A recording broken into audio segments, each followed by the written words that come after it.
श्री गणेशाय नमः। धन्य आहेत ते जीव जे स्वामींच्या चरणी अखंड भक्ती करतात। त्यांना या जन्ममरणाच्या फेऱ्याची भीती राहत नाही, कारण त्यांना प्राप्त होते कैवल्यपदाची मुक्ती। मागील अध्यायात मी सांगितलं कसे स्वामींनी स्वतःचं स्वचरित्र निवेदन केलं आणि बाबा दिगंबर यांच्या जीवनवृत्ताचाही वेध घेतला। स्वामींचं हे सगुण रूप जरी चमत्कारी होतं तरी ते कायम निर्विकार होतं। काही वर्ष मंगळवेढ्याला राहून त्यांनी पुढे ते स्थळ सोडलं। त्यांनी नंतर वास्तव्य केलं मोहोळमध्ये। तिथे आप्पाटोळ नावाचे एक भक्त होते। त्या काळातील वृत्तांत फार सखोल आहे, पण माझी मर्यादा लक्षात घेता त्याचा विस्तार मी टाळतो। हे चरित्र म्हणजे अमृतसागर आहे, त्याला विस्तार देऊ लागलो तर तो महासागर होऊन जाईल।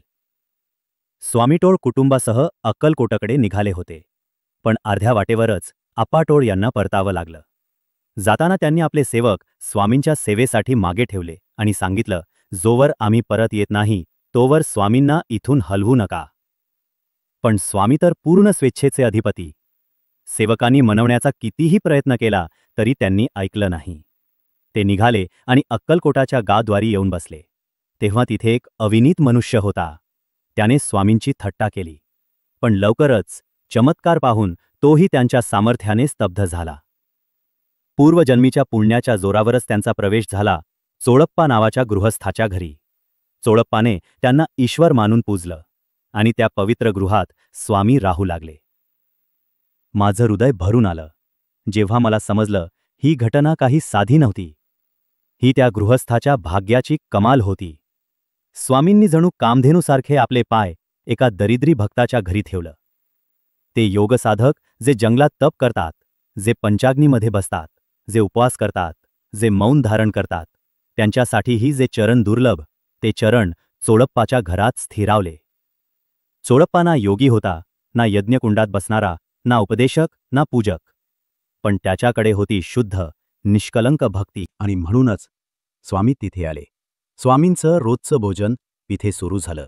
चोळप्पाचं हृदय आनंदानं न्हालं। दिवसागणिक त्याची सेवा अधिक तीव्र झाली, अधिक भक्तिमय झाली। त्या काळी अक्कलकोटचं नाव फार प्रसिद्ध नव्हतं। मालोजी राजे नावाचे एक विद्वान आणि दक्ष कारभारी राज्यात होते। त्यांच्या नगरात असा एक चमत्कारी यती आला आहे हे जेव्हा लोकांनी ऐकलं तेव्हा बातमी पसरली। स्वामींनी स्वतः प्रसिद्धीची इच्छा कधीच केली नाही, म्हणूनच ते बहुधा फिरायचे नाहीत। पण जेव्हा नगरात त्यांची ख्याती वाढू लागली तेव्हा राजालाही स्वारस्य वाटलं। राजा म्हणाला, ते आमच्या गावात आले आहेत, पण आम्ही त्यांचं दर्शन आजवर घेतलं नाही।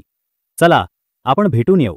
पण आश्चर्य, राजा हे शब्द बोलतो न बोलतो तोच स्वामी समोर प्रकट झाले। समस्त सभा स्तब्ध झाली। राजाचा आवाज हरपला, मन गुंग झालं। राजा सिंहासन सोडून खाली आला, स्वामींच्या पायांवर लोटांगण घातलं, अश्रूंनी त्यांचे चरण धुतले। मग त्यांच्या हस्ताला धरून त्यांनी स्वामींना आसनावर बसवलं। त्या क्षणी राजाच्या अंतःकरणात एकच भावना जागी झाली, हे अवतारी पुरुष आहेत। सगळ्या सभा आनंदाने न्हाल्या। पादुका डोक्यावर घेत नृपतीने त्यांची षोडशोपचार पूजा केली। हे होते निराकार जे भक्तांसाठी सगुण झाले। त्यांचे लीला अनंत। मी फक्त एक गोष्ट सांगितली, पण अशा असंख्य कथा आहेत। इति श्री स्वामी चरित्र सारामृत, तृतीय अध्याय।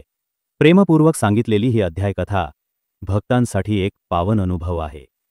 श्री स्वामी चरणार्पणमस्तु। श्रीमस्तु शुभम भवती।